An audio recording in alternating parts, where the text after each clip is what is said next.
Llegó el momento de no estar callado, de desmontar inventos que vienen envenenados. Es contrainfo, que no es lo mismo. Pandemia digital, desinfectando su cinismo.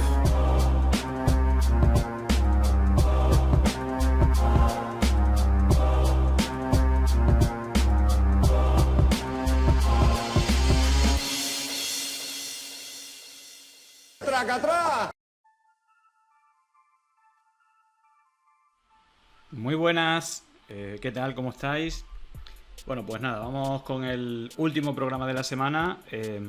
Hoy vamos a hacer el repaso a la actualidad con Gara Santana y Yago Álvarez. Así que bueno, invitados de lujo en una semana. Bueno, pues como viene siendo habitual los últimos meses, bueno, pues bastante convulsa, envuelta con esa incertidumbre, ¿no? De bueno, quién será el futuro presidente de España, esa investidura, en este caso ya es el turno de Pedro Sánchez y que bueno, en las semanas anteriores hemos visto la eterna investidura fallida del señor Feijóo, que se resistía a verse derrotado, pero bueno, las matemáticas son como son y digamos que ya incluso desde la investidura del señor Feijóo ya se estaba haciendo oposición por parte del PP a la investidura de Pedro Sánchez y bueno, todos los ataques desde diferentes frentes. Y en este caso, ¿quién lo diría?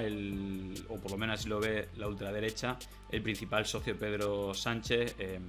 Por un lado está el rey Felipe VI, que bueno, ya sabéis que lo tildan cuando se enfadan con él como felpudo VI, y eso ha generado, bueno, pues un ambiente republicano, no solamente por la izquierda, sino también por la derecha. Ahora se han dado cuenta, ¿no? que el rey no vale absolutamente para nada, y de hecho los constitucionalistas se cabrean porque el rey pues siga el ordenamiento que la propia Constitución le da, y todo esto envuelto con la polémica de la amnistía sí, amnistía no, las negociaciones, incluso bulos de Cuca Gamarra que veremos también hoy, que hemos publicado en Pandemia Digital. Así que bueno, este es como uno de los principales frentes, pero los aliados en la oposición del Partido Socialista, pues un gran bastión ha estado con las viejas glorias del PSOE. Ibarra ha dicho una auténtica burrada que ya vimos y que bueno, no deja de ser un exabrupto o un eructo bastante rancio del señor Ibarra, que también nos tiene acostumbrados. Un señor, bueno, esa parte del PSOE muy conservadora. Yo digo que algunas de esas personas estarían entre el PP y Vox, y no es el único, el señor Ibarra. Así que nada, vamos a cerrar la semana con dos invitados de lujo, y evidentemente hay muchos más temas. Tenemos a Yago y también tenemos a Gara Santana. Bienvenidos, ¿qué tal? ¿Cómo estáis? Bien, ¿qué tal ustedes? ¿Qué tal, compañeros? ¿Cómo vais? Muy bien, pues nada, por aquí tenemos ya el libro de Yago, que incluso estábamos viendo las noticias que os vamos a preguntar por esa dimisión o ese paso fugaz del gobierno de la consejera de Vox, Camino Limia, que ya fuera conocida por ser presidenta de la Asociación Mundial de Ganadería, que hizo una semana antes de pasarse por todos los platos difundiendo el bulo de Alberto Garzón. Bueno, la hemos estado viendo desde el Salto, y ahí salía la publicidad del libro, que a partir de ahora pues entrará en los sorteos de pandemia digital. Luego hablaremos un rato de ello y también algo de economía, aprovechando que estás aquí. Y luego pues también antes de irnos, Gara, también aprovechando que estás en Canarias, también bueno, ha habido una llegada de pateras con todo lo que eso conlleva, creo que ha sido al Hierro, y que bueno, eso ya sabéis que tiene por un lado toda la parte humana del problema sistémico que tenemos, y también la utilización por parte de la ultraderecha para criminalizar a las víctimas realmente de la situación y las desigualdades que tenemos en este mundo. Pero bueno, si os parece, hablamos en la parte final de ello, y nada, como he estado hablando sobre el asunto de esta dimisión fugaz de la única consejera de Vox, que por cierto ha sido sustituido por el que era presidente de los cazadores y tal, y que tiene una herencia, es decir, que le viene en el ADN, porque el padre incluso en el franquismo hizo todo un programa para hacer desaparecer las urdes, forzar que todos los aldeanos fueran a a la capital de las Urdes y convertirlo en un gran coto de caza para los señoritos del resto de España. Pero bueno, no sé qué os parece, Yago, empiezo por ti. Algo que, es decir, también hemos comentado lo de Gijón, aunque quizás a nivel menor, que también ha sido expulsado, se ha roto el acuerdo con Foro por Asturias en el ayuntamiento por querer utilizar, oh sorpresa, para batalla cultural el festival de cine que hacían en la ciudad porque querían premiar a quien quería Vox. También está por ahí. Bueno, creo que no van a ser los primeros ni los únicos fricciones que acaben en rotura de estos gobiernos de coalición, ¿no? de la derecha. Pero bueno, concretamente esta de Extremadura, ¿qué te parece? Bueno, yo creo que tú lo has dicho, ¿no? Yo creo que vamos a ver muchas más de estas, porque el Partido Popular al final necesita a Vox, pero Vox ni saben gobernar, ni tienen ideas de gobernar, más allá de ese punto que tú acabas de nombrar, la batalla cultural, ¿no? Más de el pin parental, más toros, más caza y ese tipo de cosas intentando rascar el voto de la España más rancia y más antigua, ¿no? Entonces, yo creo que vamos a ver muchas más de estas. Este en concreto es bastante extraño, ¿no? Porque no es una rotura del gobierno, sino un cromo por otro, lo cual también no conozco bien el caso, pero me indica que también debe haber cosas bastante internas dentro de Vox. O sea, que aquí el que levanta un poquito demasiado la vista, más allá de lo que se manda desde Madrid, ya lo vimos en el caso de Valencia o en Baleares, ¿no? Donde incluso un ex concejal en Valencia de Vox ha recibido incluso amenazas, ¿no? Por parte de gente que le llama con números desconocidos, según ha declarado, tras denunciar que había un sistema para mandar dinero desde los municipios donde Vox tenía representación a las arcas del Partido Central, ¿no? Entonces, yo creo que vamos a ver también a mucha gente de Vox que se va a dar cuenta que está en un maldito chiringuito para 4 que están en Madrid y seguramente veamos más de estas en esta legislatura. Mira, de hecho voy a compartir información de Cedentro casi de Vox, que es el diario El Debate, el programa, bueno, este nuevo medio, que aunque la marca es antigua, ya viene del franquismo y dentro de la Asociación de Propagandistas, iba a decir franquistas, perdón, católicos, tuvieron varios ministros durante el franquismo dentro de... Y fíjate, porque esto es, yo creo que como información interna, lo comparto, dice: dimite Camino Limia, la única consejera de Vox en el gobierno de Extremadura, asegura que es por motivos personales, pero otras fuentes apuntan por desavenencias con el partido de Abascal. Y de hecho, a esto que tú hablabas, lo que se dice es que este señor que le ha sustituido es amigo o muy cercano a la mano derecha de Abascal, es decir, que por ahí también pueden ir los tiros. Pero bueno, Gara, ¿cuál es tu opinión al respecto?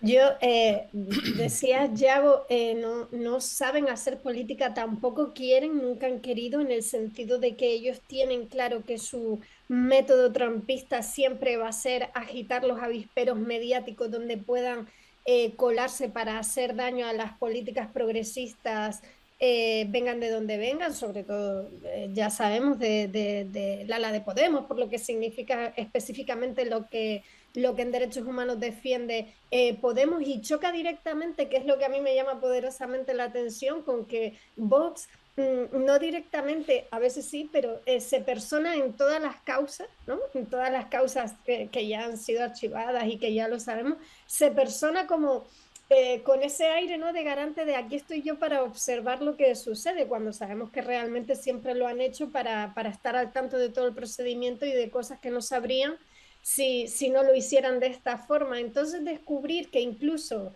en su interno, con todas las comillas, ambiente laboral, que se parece más a la coacción, utilizan tácticas muy parecidas a las mafiosas, además de no sorprenderme, me llama poderosamente la atención este modus operandi.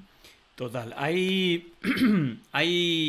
Bueno, digamos que esto viene acompañado a la actualidad. Es decir, si hay algo, aparte de estos run dentro de la derecha, también nos ha dado cierto, bueno, pues momento, no sé si decir glorioso, pero ya semanas anteriores ya lo estamos viendo como sobre todo en la parte final de la investidura de Feijóo, es decir, que él ha insistido que él tiene que ser presidente, que él tenía incluso en la propia la propia, digamos, en el propio evento en el Congreso de los Diputados, seguía insistiendo que él tenía los números y tal, pero que él no quería ser presidente. Venía a decir, pero en las últimas semanas lo que venía a decir es que, bueno, pues digamos que se veía que estaba haciendo el papel más de oposición a la investidura de Pedro Sánchez que a la suya propia, es decir, que era un poco contradictorio. Y digamos que al final, bueno, llegó el momento ya de Pedro Sánchez.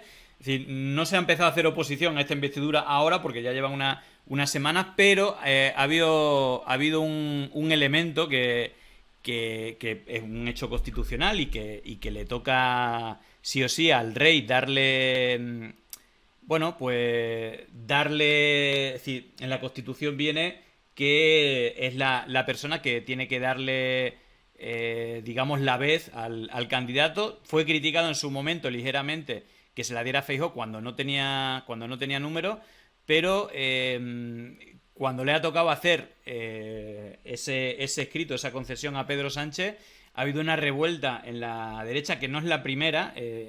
Ya Felpudo VI fue tendencia hace tiempo y ha vuelto a ser tendencia, pues, digamos, ampliando el frente republicano del país. Yo creo que con una mayoría absoluta, yo creo que ya existía, pero ahora es como gran parte, por no decir casi la mitad de la derecha, la parte sobre todo más radical, pues dándose cuenta que el rey no vale absolutamente de nada, ¿no? Pero ahí hay como un doble matiz.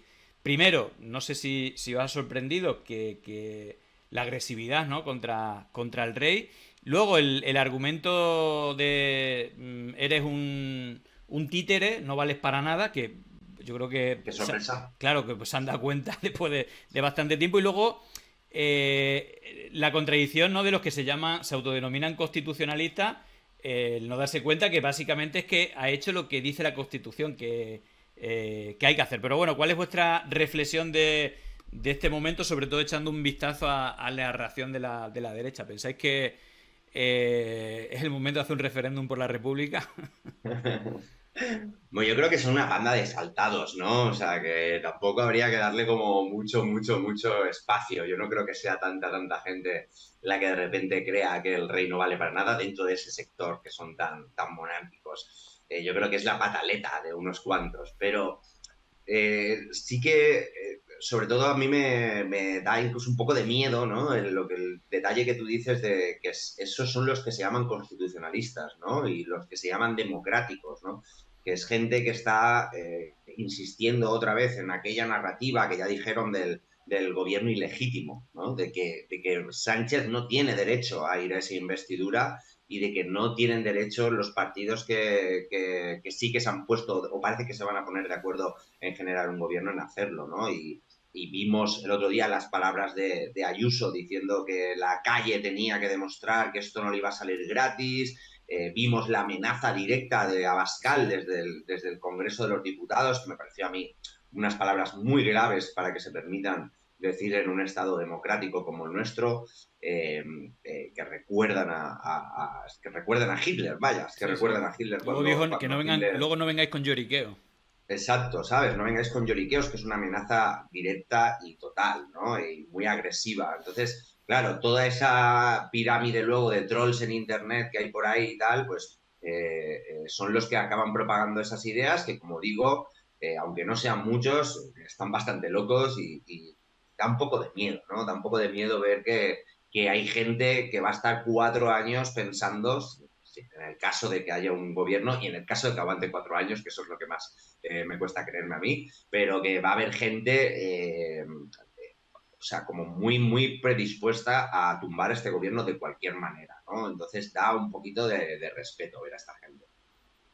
Sí, y en espacios como este creo que hacemos bien en señalar esto que han dicho los dos, de que por qué les hemos regalado tantos significantes y por qué les hemos regalado significantes con un significado que habría que revisar otra vez, ¿no? Porque ellos reivindican el constitucionalismo, pero también además ese constitucionalismo de la transición y ya nada se puede tocar, no podemos revisar nada. Entonces, bueno, hay como dos peligros: apropiarse de una palabra para hacer completamente lo contrario a lo que ellos creen, y después que se la apropien para lo que ellos creen que es ser constitucionalista o ser demócrata, ¿no? Apelando a esa unidad de España, ¿no? Que justificaría cualquier cosa, ¿no? Con lo peligroso que es eso.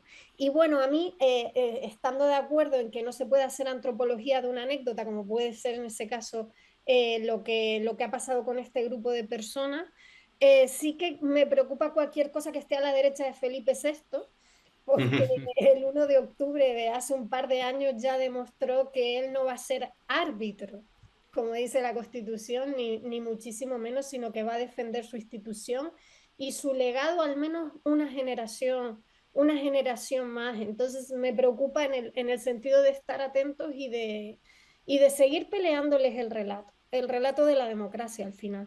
Sí, mira, vamos un poco, antes de ir con también la oposición interna del PSOE, que no es pequeña.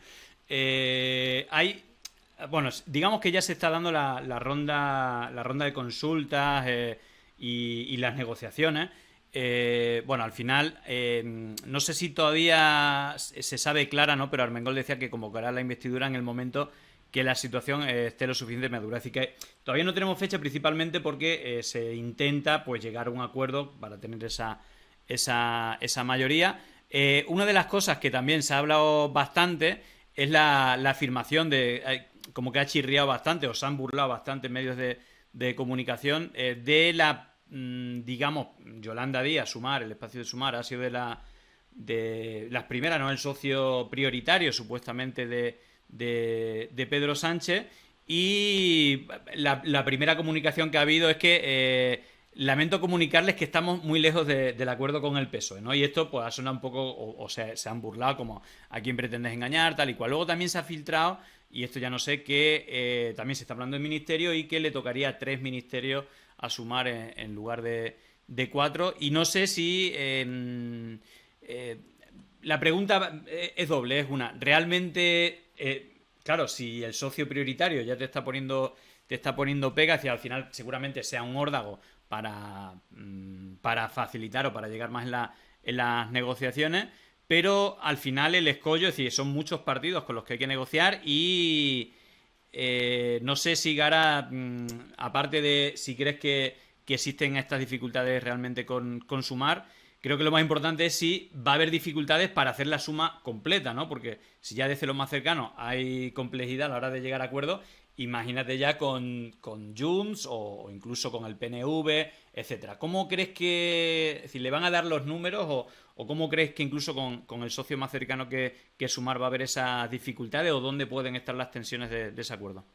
Mira, después de haber trabajado en gabinetes de prensa políticos y volver a ser redactora, se mira con muchísimo escepticismo no se me entienda mal, creo que lo hacen todos los partidos, como la teatralidad de las intervenciones que se van a dar en un escenario mediático privilegiado que es el Congreso de los Diputados. Y Claro. eso todos los grupos lo van a aprovechar.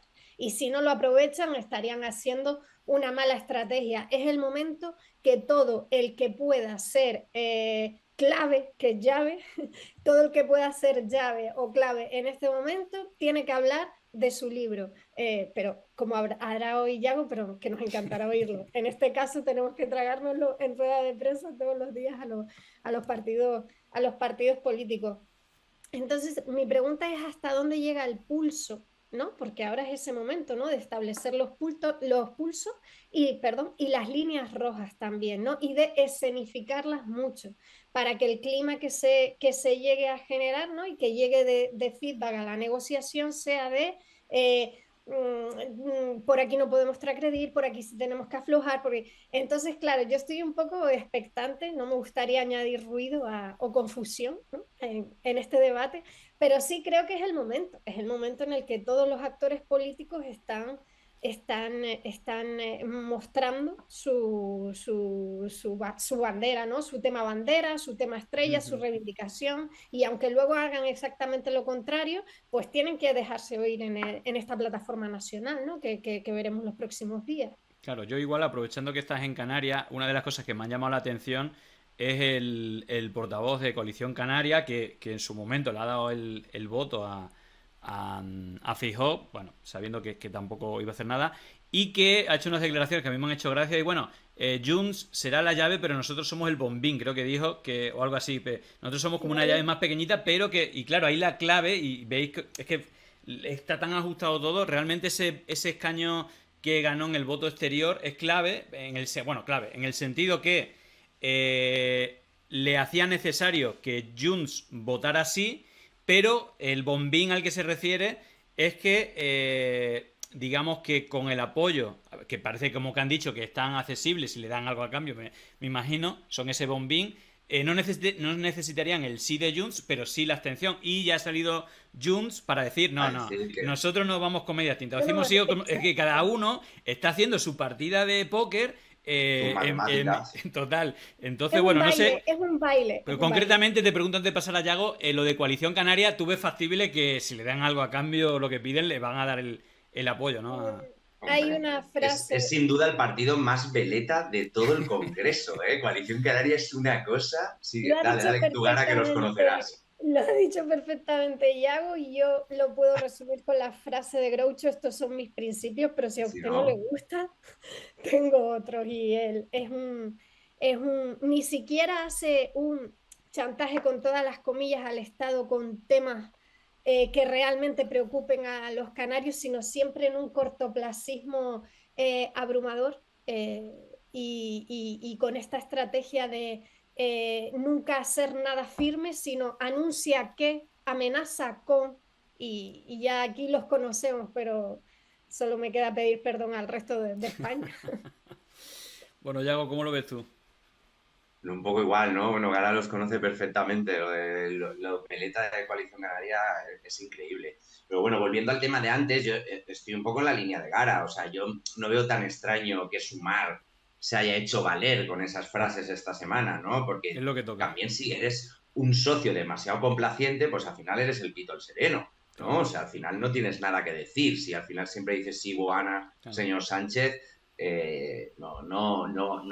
no pierdes ese poder de negociación, digamos, ¿no? O sea, tú te vendes a ti mismo perdiendo ese poder de negociación. Entonces yo veo normal, aunque por supuesto nadie se cree la frase de estamos lejos del acuerdo o cosas así, nadie se va a creer que Sumar no va a apoyar al Partido Socialista, pero es normal que haya unas negociaciones. Pero vamos, no me preocuparía mucho por eso, como han dicho también, habéis dicho antes, me preocupa más Junts, me preocupa más incluso Esquerra o PNV, ¿no? También, que lo que viene a ser Sumar, ¿no? Pero vamos, que veo normal, ¿no? Y además como una de las opciones que ha puesto encima de la mesa para ese pacto es el tema de la reducción de jornada laboral, que es un tema que yo he machacado mucho en El Salto, que he escrito mucho sobre ello y que me parece como clave, pues por mí genial también. Además, por lo menos que se meta en el debate, ¿no? Que se meta en el futuro acuerdo, ¿no? Y si dentro de 4 años al final de esta legislatura estamos trabajando 35 horas en vez de 40 y repartiendo mejor el trabajo, pues mira, mejor que mejor.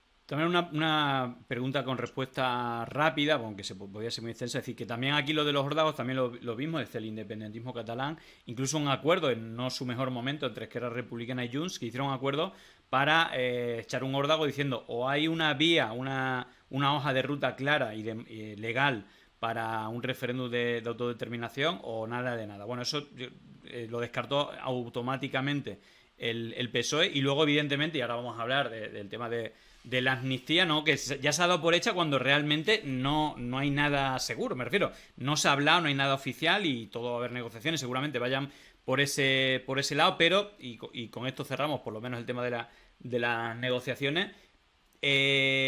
2 preguntas con respuestas cortas. Una, ¿pensáis que Pedro Sánchez va a conseguir, pues en esas negociaciones conseguir esa mayoría para ser investido? Y 2, aquí la llave, lo quiera ser Bombín o Llavín o lo que quiera Coalición Canaria, la clave la tiene Junts. ¿Hasta dónde pensáis cuál va a ser el punto de negociación? Porque, digamos, a máximo sería amnistía y hoja de ruta para un referéndum de autodeterminación, y la mínima sería incluso, porque Pedro Sánchez incluso rehúsa de hablar de amnistía, pues sería algún acuerdo, de hecho ya los ha tenido, como el tema de incluir las lenguas cooficiales, no solamente en el Congreso de los Diputados, que ya es una realidad, incluso favorecer, tener grupos propios, ¿no? Para no ser grupos mixtos en las diferentes cámaras. Y como no sé si, es decir, sin que sea una amnistía general, como ciertos acuerdos mínimos. Bueno, ¿dónde pensáis que se va a cerrar la negociación y si realmente va a llegar el acuerdo definitivo? Yago. Para mí es como complicado saberlo, ¿no? Porque es verdad que la amnistía está presente en todo momento y el referéndum y a la vez son las cosas más difíciles. Yo para mí creo que tanto Junts como Esquerra están jugando a esa petición de máximos sabiendo que tarde o temprano van a tener que ceder, pero están jugando sus cartas, ¿no? Y mientras tanto, pues ya han pedido la gestión del Rodalies, ¿no? De Cercanías de Cataluña y la gestión de algunos impuestos propios, ¿no? De algunos impuestos estatales, o sea, hacer algo así, ya no solo un mayor reparto del estatal, etcétera, o los que ya son autonómicos en sí, sino hacer algo parecido a lo que hay en el País Vasco, ¿no? O sea, tener impuestos que se gestionen, ¿no? Que gestionen, por ejemplo, la seguridad social, ¿no? Lo cual es una enorme, una potencia muy grande, ¿no? El poder gestionar una parte de los ingresos fiscales tan importante como es, por ejemplo, el IRPF o cualquier otros impuestos. Entonces, yo creo que van a estar ahí como rascando. El punto final, no lo sé porque una repetición, ellos saben de sobra que una repetición electoral con una victoria del PP y Vox y con Vox en el Ministerio de Justicia, el Ministerio de Interior, acaban todos en la cárcel. O sea, es que lo tienen que tener bastante claro. Entonces, es decir, básicamente, sí, pero conclusión es que no... sí, pero tampoco queremos acabar todos en el trullo porque unos nazis han entrado en el gobierno, ¿no? O sea que... Claro, es decir, que tú crees que va a haber acuerdo, pero no sabes en qué punto se va a cerrar, ¿no? Claro, no sé cuánto van a aguantar, la verdad. Gara, ¿tu opinión?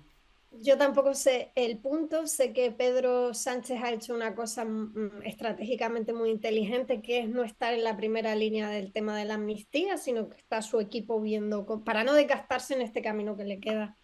Pero sí le van a dar los números, le van a dar porque ha hecho cosas más difíciles y porque sabe que no se puede permitir por también esto que comentaba Yago, al final otra cosa. Entonces... ¿Y los dos descartáis lo del referéndum? Es decir, ¿pensáis que ahí no va a llegar? Es complicado. Un referéndum vinculante a mí me parece bastante complicado que se apruebe. Yo también me parece bastante complicado. super... Igual hacen un poco el teatro de la ruta para alcanzar una nueva autonomía, lo ponen así un poquito, pero la palabra referéndum y referéndum vinculante no creo que aparezca. Me parece muy complicado. Bueno, vamos hablando de amnistía, bueno, ya vimos la movilización que hubo, movilizaciones que van a seguir seguramente, y ya vimos en su momento Nicolás Redondo, Leguina, Alfonso Guerra, Felipe González, y ya para poner la guinda, ya que hemos hablado de Extremadura, el que fue muchos años presidente del gobierno de Extremadura, bueno, al final un presidente transversal que tenía ideología para todos, sea de izquierda o de derecha, que dijo esta auténtica burrada. La voy a poner para el que no lo haya visto, hablando del tema de la amnistía, supuestamente lo que ya dan por hecho que está negociando su propio partido, y la burrada que dijo comparándolo con una violación. Digo que esto era como violar a los 40 millones de españoles. Vamos a escucharlo para el que no lo haya oído aún. A nadie se le ocurriría amnistiar a un violador de un hombre o de una mujer que está metido en la cárcel. ¿Quién es el guapo que se atreve a pedir amnistía para él? ¿Quién? Si ha habido un escándalo monumental porque algunos violadores han perdido o han ganado meses de cárcel y algunos han salido a la calle y hay un escándalo monumental, ¿cómo se puede soportar que alguien viole a 40 millones de españoles? Porque quien viola la Constitución está violándome a mí, está violando mi voto. Yo voté por esta España como es y estoy dispuesto a escuchar sugerencias de aquellos que quieran cambiarla. Pero díganmelo, explíquenmelo. Luego incluso lo hemos visto diciendo, no, ustedes me han entendido mal, es Claro. decir, la RAE dice que violar tal, no quiere decir, pero justamente antes estaba hablando de violaciones con carácter sexual y lo pone como de contexto y luego lanza, esto es como si nos violaran a 40 millones. No sé, Gara, si te parece acertado el símil en el mejor de los casos, entendiendo que tuviera esa acepción, pero que el contexto que pone precisamente es el escándalo de las violaciones, que los violadores que se sueltan y luego mete lo de que esto es como si nos violasen a los 40 millones de españoles. No sé qué te parece Eh, el símil Lo de que lo este hace señor. especialmente grave es que aprovecha un clima de sensibilidad brutal en este país, como no podría ser de otro modo, en relación al tema del consentimiento. Eh, y además se lee en su intención cierto rin-tin-tin, ¿no? Porque está diciendo, bueno, que todo como todo el país se ha escandalizado por un beso, al final, no digo que le haya dicho esto, ¿eh? Está comprando como este relato de la exageración y lo trae hacia el tema de es como si violaran a 40 millones de españoles. Es especialmente grave por el clima en el que se produce y porque realmente se viola en este país a mujeres y se las acosa sexualmente y desgraciadamente en el 98% de los casos no tenemos la suerte, con todas las comillas, de que se vea en prime time como sucedió con Jenny Hermoso. Entonces es muy grave porque parece estar quitando hierro a un asunto por poner otro que además es que políticamente le interesa a él ahora, ¿no? Entonces es de Claro. una irresponsabilidad brutal, o sea, por no calificarlo de algo peor. Como mínimo es una Mm. irresponsabilidad brutal lo que ha hecho. Mm. No, o sea, rematar lo que dice Gara, es el uso de la cultura de violación de una manera política, intentando usarlo como herramienta, ¿no? O sea, es vomitivo, la verdad, lo que Vomitivo. dijo este tipo. Es vomitivo que se utilice esa expresión ligada a lo que estaba comentando antes, es realmente vomitivo, la verdad. Que yo creo que esto hay como dos lecturas. Una es, bueno, parecía que el PSOE no era tan de izquierda, porque estamos hablando de toda la cúpula del PSOE. Sí, toda la cúpula, porque es que desde el propio Felipe González, Alfonso Guerra, que es el número 2, sus varones principales, y yo creo que el diagnóstico es, madre mía, y claro, esta es la gente que supuestamente que es de izquierda, y luego la otra es si realmente esto moviliza, porque al final la relación que tienen estos señores con las élites económicas es obvia, es evidente, y sabéis que al final, pues esa élite económica pues potencian gobierno de derecha o en este caso sí gobierna el PSOE con las cosas muy claras, ¿no? Incluso se ve en la tele porque no un pacto PSOE-PP y tal. Pero ¿realmente pensáis que esto moviliza o presiona a sus varones? Y que también vemos que hay algunos varones de su cuerda, ¿no? El caso de Castilla-La Mancha quizá sea el más claro, pero quizá, bueno, en Extremadura, bueno, hay, digamos que no siempre van en la misma dirección y sobre todo esto es una presión para que miren a la derecha en vez de mirar a la izquierda como hace Pedro Sánchez. Bueno, como hace Pedro Sánchez porque no le queda más remedio, pues ya vimos que también llama un pacto progresista cuando firmó con Girauta, Albert Rivera y Tony Cantó, que están ahora mismo en Vox, esa gente intelectualmente. Entonces, ¿pensáis que esto presiona o puede presionar de cara a incluso, ¿no? Ver el tamallazo incluso dentro del PSOE con más motivo en la investidura del PSOE? ¿Realmente moviliza esto en la militancia, en los cuadros del PSOE, este tipo de presiones? ¿Qué opináis? Yo tengo miedo que, no lo digo con sarcasmo, que los jóvenes olviden que en mi generación y muchas generaciones también se manifestaron el 15M también contra el PSOE. Quiero Mm. decir, se nos ha intentado vender durante hace unos 6 años, 8 años, que hay dos almas en el PSOE, ¿no? Sí. Como en ese cuento tan bonito indio de dos lobos luchando dentro de mí, ganará aquel que yo alimente, ¿no? Y parece que Pedro Sánchez está alimentando el lobo de la izquierda. Bueno, Pedro Sánchez forma parte de una estructura superior a él, aunque la haya burlado con bastante estoicismo, en la que la tendencia es conservadora. Y los varones van a intentar reconducir ese coche lo más a la derecha posible, aunque ofrezca resistencia, y harán pequeños juegos de estrategia como un programa progresista más ambicioso, un guiño a sumar en un determinado momento, pero la tendencia es la que es y la atracción del coche, y mira que yo no conduzco, es siempre va a tirar a la derecha y esto es algo que nosotros al menos no lo debemos olvidar, ¿no? Cuando hagamos los análisis. Por aquí pregunta que si estos son los amigos de Pedro Sánchez, estos que le decía que este feminismo era muy radical. Es verdad, deben ser esos, ¿no? Deben ser estos. Pero están dentro de su partido, puede ser, sí. Yo lo del PSOE, la verdad es que la interna no la conozco muy bien, ¿no? Pero hay que recordar que el PSOE casi se ventila a Pedro Sánchez Claro. mediante los varones, pero luego hubo unas primarias en las que votaban los militantes que acabó saliendo él por encima de todos ellos, ¿no? Entonces yo creo que esa guerra todavía debe estar latente ahí dentro, ¿no? Y hay muchos varones que les encantaría cepillarse a Pedro Sánchez. Totalmente. Y además muchos que no les importaría que hubiera 4 años de un partido de derechas para volver ellos con más fuerza quitándose a Pedro Sánchez, ¿no? Del medio. Pero claro, hacer un tamallazo te marca para toda la vida, ¿no? O sea, el tío que lo hizo hace 20 años, ahora conocemos al Tamayazo por su nombre, ¿no? O sea, el Tamayo. O sea que hacer eso dentro del PSOE sería una revolución dentro del Partido Socialista que lo podría romper en dos. Entonces, yo no creo que se la puedan jugar tanto, ¿no? Otra cosa es que esto no salga bien, otra cosa es que presionen para adelantos electorales dentro de un año o dos, ¿no? Si sale el gobierno de Sánchez y haya gente del PSOE que no le guste ese gobierno, o sea, que haya como que se genere un ambiente de desconfianza dentro de los militantes y votantes del PSOE, generado por esta misma gente, no solo por la derecha, sino también por la gente que tienen dentro del PSOE, para tener la excusa para ventilárselo de una vez por todas, ¿no? A Pedro Sánchez, de quitarlo de en medio y empezar a poner a otro de sus dinosaurios o a quien quieras, ¿no?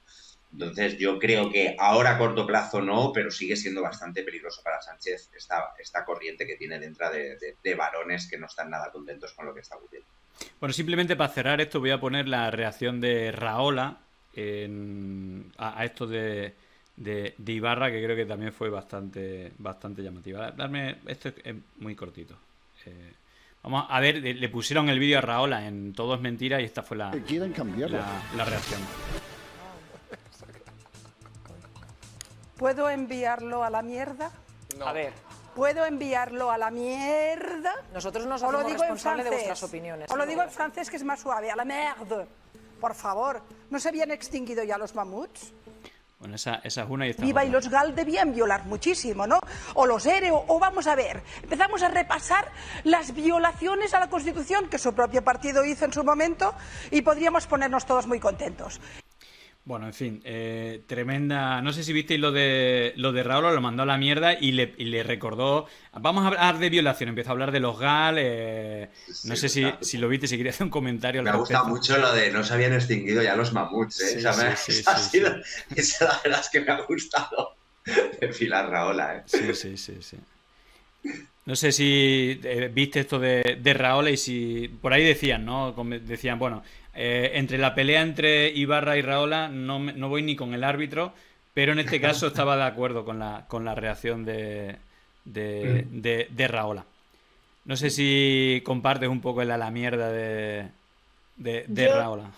no escucho programa, pero vi la intervención anoche y a mí me sigue alegrando que al menos haya una respuesta inmediata a este tipo de comentarios. Es algo, me gusta mucho el comentario de, bueno, yo aquí ni con el árbitro, pero efectivamente que al menos que no haya como, que ya no haya duda, que ya no haya parálisis, ¿no? Que no haya como, como decía el presidente de la Federación de Tenerife estos días de fútbol, que fue uno de los que no dimitió, decía, pero vamos a ver, ¿por qué me atacan? Yo no soy machista ni feminista, hay 3 mujeres en mi casa Sí, tremendo. al menos que haya una respuesta sí. inmediata y a eso, que este país ha cambiado, que los hombres no están contra las mujeres, que hay un patriarcado estructural que nos mata, ¿no? Eso ya, que hayamos entendido eso y que los besos son consentidos y cualquier acercamiento ya, de ahí para abajo nada. Entonces, todo lo que sea responder a esto y además de manera inmediata, ¿no? Que no hayan paños calientes, maravilloso.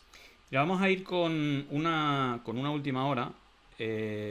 Precisamente uno de los temas que teníamos previsto para hablar es el tema de el asunto de la bueno, la noticia de los 7 millones de la fundación de Vox.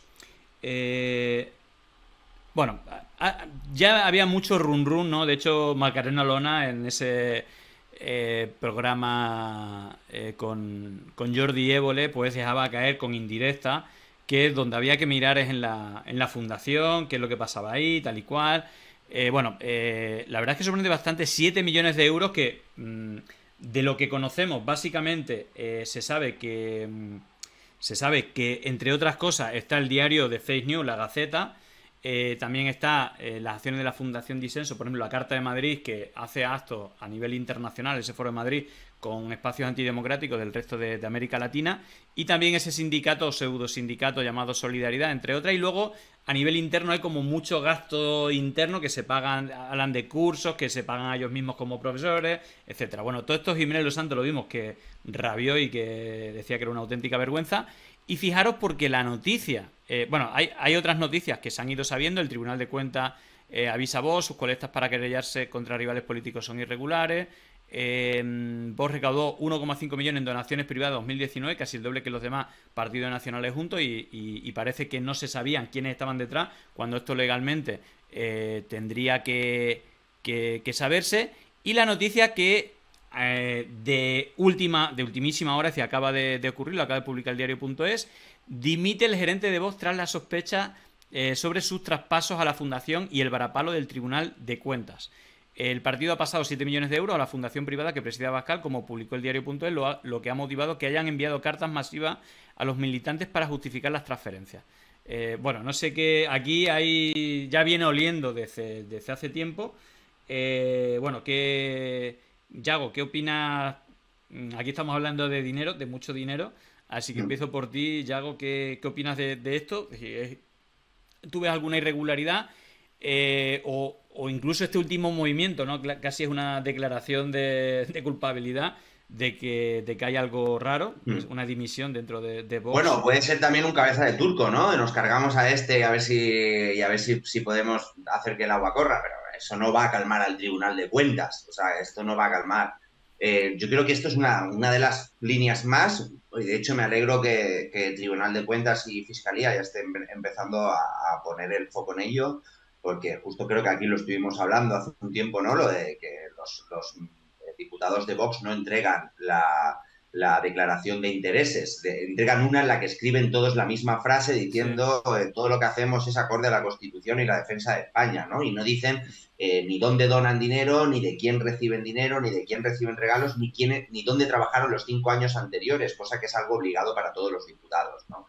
Entonces, ellos hacen un control total de opacidad. Yo luego, cuando veo estas cosas tan barbaridades, yo creo que esta gente viene tan de una cultura franquista, donde podían hacer sus familias absolutamente todo lo que le daba la gana, que han llegado al Congreso y se creen que esto puede seguir así, con lo cual llevan 4 años y ya se están librando bastante, ¿no? Entonces, yo creo que, pasar 7 millones de euros del partido a una misma fundación, pagarte a ti mismo como profesores y cursos, o sea, es que es un descaro Y hay una cuestión de esta fundación, que incluso Jiménez Los Santos lo repite, es que el presidente de esa fundación de manera vitalicia es el propio Abascal, de tal manera que está llevando fondos a una organización que va a controlar a Abascal, esté dirigiendo Vox o no esté dirigiendo Vox, que ahí también hay un poco de trampa. Es totalmente, porque todos los partidos tienen su fundación, todos tal, pero ¿quién traspasa 7 millones de euros? ¿Quién paga esas cantidades? ¿No? Fíjate, claro, me viene a la cabeza el caso Neurona, ¿no? El caso Neurona, la persecución que tuvo Podemos por unas facturas de unos pagos externos a una consultora o a una de vídeo, tal, no sé cuánto. Mira la persecución.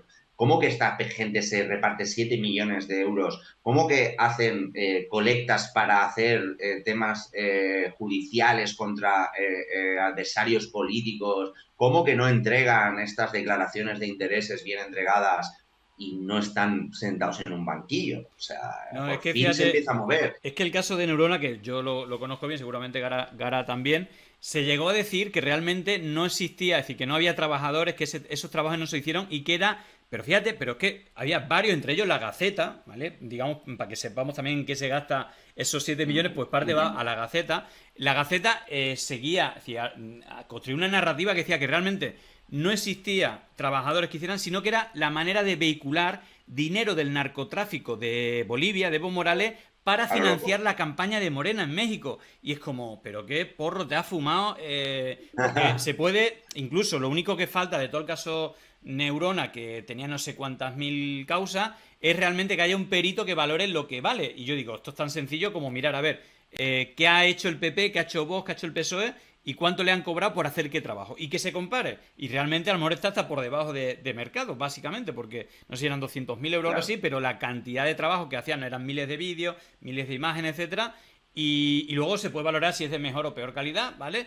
Pero que se ha hecho ese trabajo es real. Claro. De hecho, bueno, pues hay fotos con más de 20 trabajadores de Neurona que hacían esos trabajos. Pero bueno, me refiero que al final el todo vale, y yo creo que es uno de los problemas, y esto lo hemos hablado ya hace mucho tiempo. El problema es que hay medios de comunicación que alimentan esas teorías y que, claro, hay gente dispuesta a creerse cualquier cosa y hay como ya toda una comunidad de odiadores, ¿no? A la izquierda que les vale cualquier basura, ¿no? Y aquí incluso, lo hemos hablado, hablando de dinero, la financiación que se hace de dinero público en los gobiernos que ellos están presidiendo, principalmente PP o PP y Vox, que alimentan estos medios. Y luego otra vía sería esta, ¿no?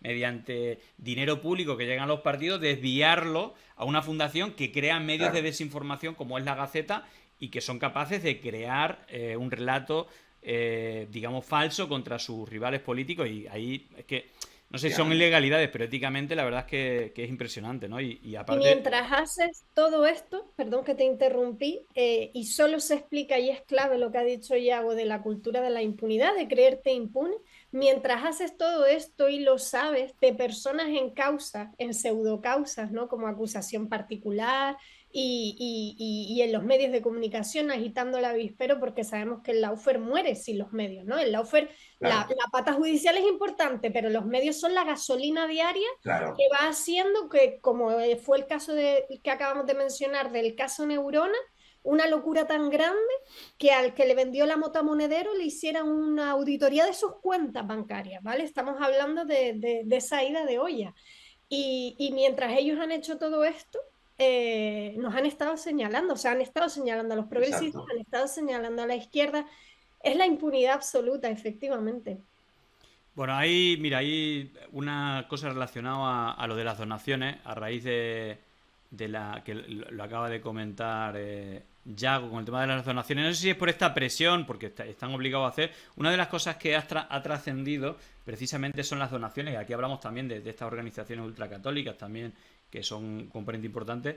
El titular que daba público: la Iglesia Católica, el destino favorito de las donaciones de los diputados. Me imagino que también se ha presionado para que vayan haciendo transparente y han tenido que hacerlo, y se habla de el 10% de los diputados dona dinero a la Iglesia o entidades vinculadas a esta, como cofradías, hermandades, parroquias, Cáritas, y yo me imagino que organizaciones como Hazte Oír, etcétera. Habla de 35 diputados. Yo, si no me se dan cuenta de por dónde pensáis que pueden proceder esos diputados, porque básicamente salen casi matemáticamente de un partido.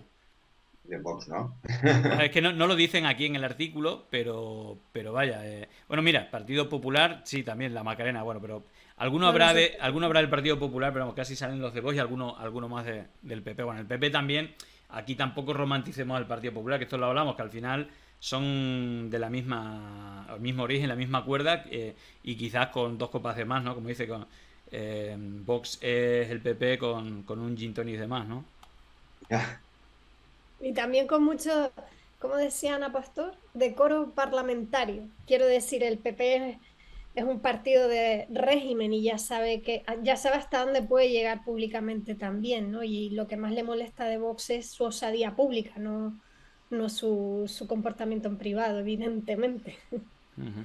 Bueno, si os parece, tratamos un último tema antes de antes de hablar de vuestros temas, de vuestro libro y de lo que ocurre también en Canarias, vamos a... La verdad es que ha sido bastante convulso todo el asunto, ¿no? de los incendios en 3 discotecas. Luego hemos ido conociendo más cosas, pero realmente, bueno, ya hay 13 muertos, se habla también de algún desaparecido más.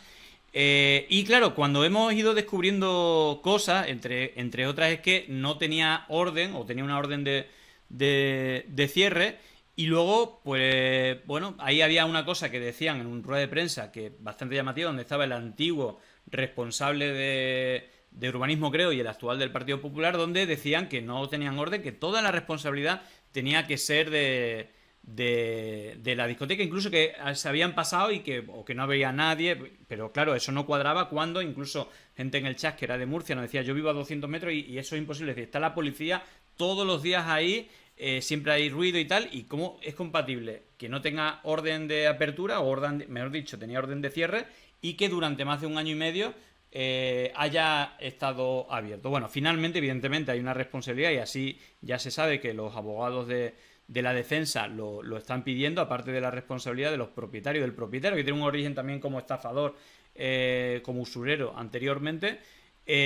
Parece que la responsabilidad, y esto es repetitivo en casos de este tipo, es de un técnico al cual se le dio la orden y no la transmitió a funcionarios. Parece que va a haber más funcionarios que van a estar apartados o algo así. Bueno, vuestra valoración un poco del caso, que se puede mirar desde varios frentes, pero no sé, Gara, que si has estado haciendo un mínimo seguimiento al caso y qué te parece, incluso la rueda de prensa, que aquí la estuvimos viendo prácticamente casi en directo, es decir, reciente, y a mí me sorprendía. Es como, bueno, ¿y esto cómo puede ser? Dice, no, toda la responsabilidad es del propietario. Bueno, ¿y el ayuntamiento? Es decir, si ha dado la orden, tendrá que ejecutarla, ¿no? Totalmente. Bueno, primero, por supuesto lo seguí, ¿no? Aunque ahora esté más metida en la actualidad canaria, fue horroroso, porque además también, como cuando recibes una noticia de migraciones, no puedes evitar empatizar con la familia que está esperando la peor de las noticias, o en el mejor de los casos, la noticia de que ha sobrevivido a la ruta canaria. Pues también pensé en las familias de esa gente, ¿no? Que estaba esperando, porque habían muertos, pero también desaparecidos en el momento en que yo estaba haciendo el seguimiento. Y me quedo con una reflexión que es como, ¿qué podemos hacer, ¿no? Como sociedad ante una desgracia, ¿no? Podemos tirarnos de los pelos, maldecir, o quien sea creyente rezar, no lo sé, me da igual, pero nosotros podemos plantear el debate de que y lo planteó Javier Sánchez Serna, y me gustó muchísimo, de que cuando, digamos, desde los sectores progresistas y de izquierda se apela a más control sobre los locales y a más control sobre los empresarios, esto pasa también con el turismo aquí en Canarias y tal, parece que hay un sector que otra vez quiere confundir el liberalismo con libertad y sale diciendo: no, por favor, auditorías no se investigan, hay que dejar que la economía fluya y que el empresario, ¿no?, pues tenga esa libertad y ese tal. Pues otra vez poner en valor la importancia de que las instituciones estén encima, y no por una cuestión de dictadura ni absolutismo, sino porque es la única garantía de que no quede no digo que sea concretamente en este caso, pero que no quede al afán de beneficio de una persona o de un grupo de personas la seguridad de nadie, ¿no? Para eso las instituciones controlan. Y entonces seguir pendiente, ahora no queda otra, de la investigación. Y de hecho, hablando de investigación, última hora, es decir, estamos hoy con las últimas horas. Atención a la noticia. El Ayuntamiento de Murcia subvencionaba conciertos en una de las discotecas sin licencia recién precintada. Y estamos hablando del año 2022, que, bueno, pues era el PSOE, era el Partido Socialista quien estaba gobernando. No sé si pensáis que aquí hay como cierta... las relaciones, ¿no?, que puede haber tenido... Es decir, hay por aclararlo, ¿no?, porque es última hora y el titular creo que no es de una de las salas donde fue el incendio, sino... claro, y también te pregunto por esto, Yago. Es decir, al final tiene que pasar una desgracia para tomar acción. Una de las cosas que anunciaron en rueda de prensa es que no es la única salas que no tenían licencia, sino que había varias que han precintado después de la desgracia, y el ayuntamiento ha confirmado que había varias salas que no tenían el permiso para abrir o tenían la orden de cierre, y en una de estas salas, porque estaba leyendo la noticia, es sala Spectrum, no me sonaba que fuera de la de los 3 incendios, pero la noticia, claro, al final tiras del hilo, el tema es por qué pasa esto, ¿no? La pregunta, pero el Ayuntamiento de Murcia subvencionaba conciertos en una de las discotecas sin licencia recién precintada, es decir, por aclararlo, ¿no? Que estaba leyendo ahora y no me cuadraba. Después del incendio en estas 3 salas que no tenían licencia, han hecho una revisión, han visto que hay muchas más salas, han precintado todas para que no se abra, y en una de estas salas, bueno, pues ha demostrado que había una subvención. Bueno, al final, esto lo que acentúa un poco lo que le estaba comentando a Gara antes, que el ayuntamiento echa balones fuera, pero tiene una responsabilidad y que tiene que pasar una desgracia para que tome riendas de su responsabilidad, y luego salen cosas como esta, ¿no? Que al final no todo vale de echarle la culpa a los demás. Si tú le estás dando o estás mandando a la policía y crea problemas y esa no tiene orden de cierre, lo que tiene que hacer es cerrarla. Y luego, si das subvenciones, pues ya más claro no puede ser. Bueno, claro, perdona, ya. A mí me recuerda esto un poco a esa España que a veces nos creemos que ya no existe, ¿no? Que es la de las facturas sin IVA, ¿no? Las de los locales sin licencia, la de los trabajadores sin contrato, ¿no? Que todavía, cuando vives en el centro de Madrid y tal, a veces en nuestra burbuja ya piensas que esas cosas no existen, pero te vas a estos ayuntamientos que no son ayuntamientos pequeños, como el caso de Murcia, ¿no? Y puedes ver cómo les permiten, ¿no? Me suena a ese típicos argumentos muy liberales de, bueno, chicos, lo importante es que haya trabajo, porque ¿qué vamos a hacer? ¿Cerrarle la discoteca, mandarlos al paro? El empresario que está ahí dando trabajo, venga, vamos a dejarle licencias para adelante, ¿no?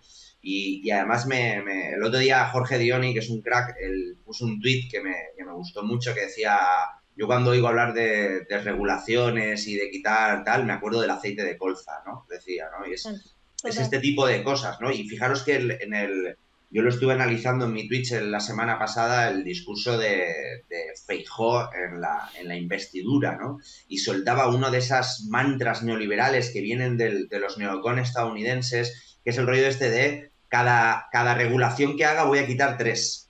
Sin ningún tipo de lógica de por qué 1-3, ¿no? Trump decía 1-5, de hecho. Sí. Trump decía 1-5. Feijóo ha bajado un poquito y dice 1-3. O sea, es esa obsesión neoliberal por quitar regulaciones cuando, como ha dicho Cara perfectísimamente, son las instituciones públicas las que tienen que estar a cargo de que todo funcione bien, ¿sabes? Y de que no pasen este tipo de desgracias. Entonces, no es que haya posibilidad de responsabilidad, es que la responsabilidad es en grandísima parte del ayuntamiento, ¿no? Y que hayan policías locales que vayan por el ruido, pero que el ayuntamiento no la cerrara, es eso. A mí me huele a esa España de déjalos trabajar, que las licencias, eso son chorradas, ¿no? Me suena mucho a eso y es muy, muy, muy triste que capitales como Murcia, ayuntamientos como de cierto tamaño todavía sigan en esas dinámicas tan jodidas y que, como habéis dicho, no nos damos cuenta hasta que no pasa algo malo.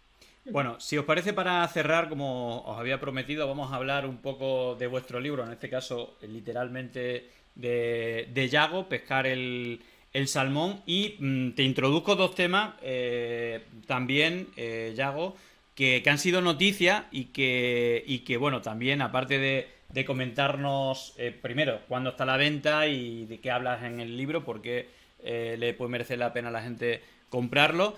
Hay 2 noticias prácticamente de la última semana que creo que son bastante interesantes, por si nos quieres dar también algún matiz más para entender la importancia de las noticias. La deuda pública de España cae por debajo de la francesa por primera vez desde 2012. Un tema que se ha dejado de hablar bastante, el tema de la deuda, que al final es un lastre, ¿no? de nuestra economía, de un sumidero de dinero, y que creo que siempre ha sido, ¿no?, lo del 100% del PIB. Todo esto se ha como dejado de hablar. Esta noticia seguramente es importante. Y luego hay otra, ¿no?, para los que presumen de economía. La Comunidad de Madrid baja 8 puestos en el ranking financiero internacional desde que gobierna Ayuso, ¿no?, que también presume bastante del asunto. Y esto va un poco también en la línea de los bulos de la derecha, ¿no?, económico, que es un poco en lo que estás especializado. Y no sé si realmente cuentas algo en el libro. Así que bueno, Yago, cuéntanos. Sí. Bueno, las 2 noticias puedo sacar varias cosas de las que comento en el libro, ¿no? La primera, lo de la deuda, ¿no? La deuda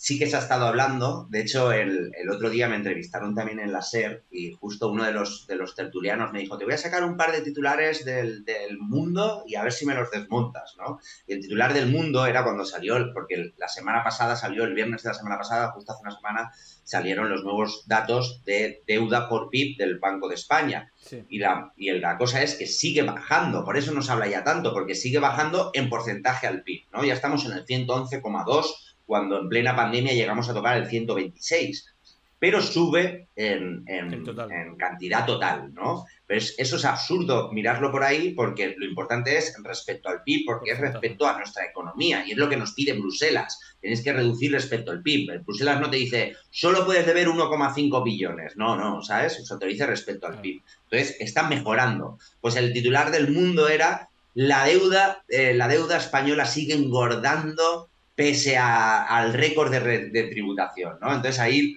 se desmonta entero porque, por un lado, estás hablando de cifras totales en vez de porcentajes, que eso lo explico en el capítulo 3 del libro, es esa clásica tipo de manipulación. Estás utilizando un verbo como engordar, que aparte tiene un rollo de gordofobia, lo de engordar siempre es malo, ¿no? Y luego el récord de tributación, como poniéndolo como algo malo, pese a récord de tributación, cuando si estamos recaudando más es porque la economía va mejor, ¿no? Porque trabaja 1 millón de personas más hace unos meses. Claro, no se han subido los impuestos, pero se ha recaudado más porque la economía se está moviendo más. Efectivamente. Claro, sale la noticia de Francia. Francia está acumulando bastante deuda porque también está absorbiendo mucho del tema energético, ¿no? Ellos, en vez de tener un tope al gas que lo pagaban en la factura, ellos nacionalizaron una empresa y lo que están haciendo es abaratar la factura a base de coger deuda, ¿no? Que a mí me parece una opción muy buena, ¿no? O sea, que la gente pague menos luz, aunque lo chupe el Estado, ¿no? Que por eso siempre se dice que la deuda es mala. Pues yo creo que Francia está haciendo algo que está bastante bien, ¿no? En una técnica que está bastante bien. Pero claro, estas noticias, pues lo digo, ya no van sonando tanto, ¿no? Bueno, sobre todo lo de Ayuso, ¿no? Que es más, mira, a mí cuando he visto la noticia de Ayuso, yo me recuerdo cómo la izquierda creo que tuvo un error bastante grande de comprarle la narrativa de yo estoy a favor de la libertad de las cañas y del trabajo. Aquí todo el mundo va a trabajar, cuando los datos decían que Madrid era la comunidad autónoma donde más aumentaba el paro, es decir, donde más afectó económicamente la economía, pero ella presumía en su narrativa que gracias a ella iba bien. Pero si vas la última, ¿no? Igual como lo de las muertes, si es la que tiene los datos peores, bueno, pues aquí se habla que lo que sea, sí, seremos fascistas, pero sabemos gobernar, pero realmente los datos dicen otra cosa. Esto, con la noticia esta del plural, hay otra de las cosas que comento en el libro, que es el tema de los filtros de las noticias y la generación de literatura y de este tipo de rankings que hay por think tanks, organizaciones y tal. Hay muchas organizaciones y muchos rankings como estos, pero claro, si toda la gran prensa económica es de corte liberal, está a favor de la derecha de este país, pues cuando salen este tipo de noticias, pues no lo dicen y ya está. O sea, que es de agradecer que el plural lo haya sacado, ¿no? Pero claro, los pocos medios de izquierda que somos pequeñitos, no tenemos la capacidad de estar mirando absolutamente todo este tipo de cosas. La derecha sí que lo tiene, pero cuando no les conviene no lo sacan, cuando les conviene lo sacan, ¿no? Entonces ahí hay un tremendo filtro en cuanto a lo que se publica y lo que no se publica según convenga, ¿no? O sea, que es de agradecer que el plural lo haya sacado. Y solo como nota de anecdótico de este artículo, de este ranking, si entráis en el artículo, él empieza a explicar que, por ejemplo, Frankfurt nos ha adelantado porque aprovecharon muy bien el Brexit, ¿no? En el Brexit muchas empresas financieras salieron de Londres, de la City londinense, para instalarse en otras capitales europeas. Entonces Frankfurt atrajo mucho. Madrid no. Y hay que recordar a quién se contrató para traer empresas a Madrid. Con al un señor sueldazo, ¿no? Daniel Lacalle. Claro, que fue un fracaso total. Le pagaban, no sé, era 1 billón. Era un auténtico escándalo de sueldo y parece que no tuvo mucho. No trajo a ni una sola empresa. Bueno, pues nada, ¿ya están en las librerías o no? Ya está en las librerías desde este lunes, ya lo tenéis. Bueno, y en el Salto también, en la tienda del Salto, también lo podéis conseguir. Vale, y en los sorteos para los suscriptores de Pandemia Digital también. Exacto. También lo sortearemos. Bueno, Gara, también por hablar de tu tierra y bueno, por algo que no es agradable cuando hay migraciones de este tipo y luego la criminalización que se hace, bueno, pues en las últimas horas ha llegado, no sé si ha sido uno o varios, pero bueno, ha sido un número importante de personas. Más de 1.500 en 3 días, eso es una barbaridad en la ruta canaria. Y eso tiene pues el drama humanitario por un lado y luego el drama también de que haya una parte de la sociedad que encima criminalice y haga fomente la xenofobia, ¿no? Con este tipo de movimientos. Bueno, cuéntanos qué ha ocurrido y cuál es la repercusión ahí en la Yo isla. agradezco mucho que me des esta oportunidad porque, como decimos los periodistas en Canarias y muy concretamente los que se dedican a migraciones, hay que aprovechar cuando el ojo de Sauron está mirando, ¿no? Y por desgracia tiene que mirar porque lo que está pasando, la tragedia de la Ruta Canaria es terrible. Hay que aprovechar para lanzar un mensaje que combata el ruido, la xenofobia, el racismo interesado y sobre todo la porofobia, ¿no? Porque Canarias tiene efectivamente un problema de visitantes y no son precisamente los que llegan por cayuco o por patera, ¿no? Entonces ese porcentaje es menor, ¿no? Es más visible y es un drama, pero el problema lo tenemos por otro lado y la clase política nunca pone el grito en el cielo en ese sentido. Tener en cuenta que el Hierro es la isla más occidental de tal forma que si estos cayucos no estuvieran llegando al Hierro estos días no llegarían a ningún sitio. O sea, están sorteando un naufragio seguro, por eso es imprescindible que en el puerto de la Restinga se les atienda y se mejore esa atención y que todas las instituciones trabajen a una con esto sin estrategia, sin cortoplacismo, sin oportunismo, sin victimismo, sin comparaciones exageradas como que somos la Lampedusa de España, ni nada que pueda contribuir a que este problema, que es un drama humanitario, no se pueda arreglar y sobre todo analizarlo desde dos puntos de vista. El primero, la llegada al Hierro es la penúltima oportunidad de una ruleta rusa en la que también han girado un colonialismo feroz, una descolonización nefasta, un neocolonialismo con intervención en la economía de estos países, expolio de los recursos, como vemos en Senegal, esto lo explica mejor que yo Serine Mbaye,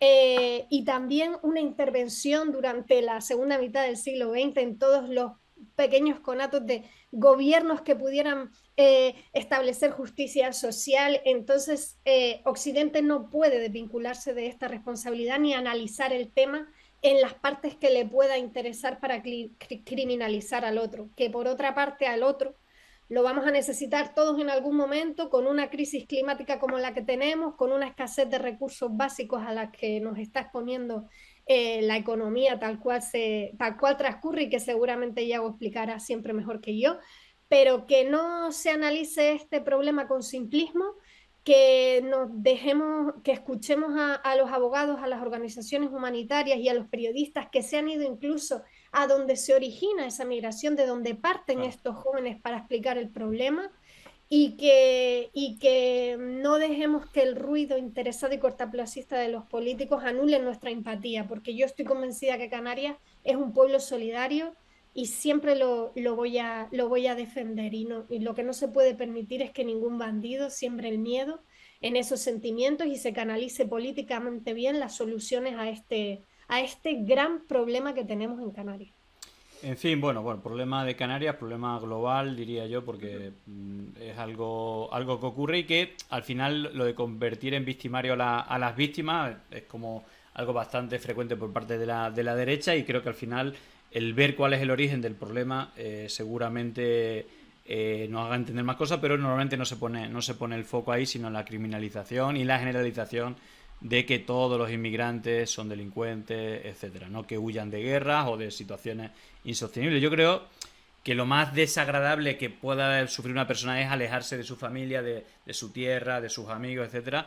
Y por suerte las personas que no estamos obligados, pues no somos capaces de empatizar con esa realidad. Pero bueno, ojalá y bueno, primero se trate con humanidad a todas las personas que tienen que hacerlo, y también que a nivel estratégico por años también se habla de ese colonialismo, ¿no? Hay movimientos en África que veremos dónde terminan, pero bueno, ojalá y también ayuden a acabar con ese colonialismo, y que esa riqueza que hay en los países, en América Latina o en África, pues realmente redunde en su población y acabe este colonialismo que ya viene siendo hora, ¿no? Después de siglos y siglos. En fin, llegamos a la hora, creo que tenéis responsabilidades que hacer, y una vez más os agradezco vuestro paso por pandemia y bueno, vuestra sabiduría, que la aportéis a nuestros oyentes y a nuestra audiencia. Así que nada, desearos un buen fin de semana y que bueno, que nos veamos prontito. Si es en persona, pues mucho mejor.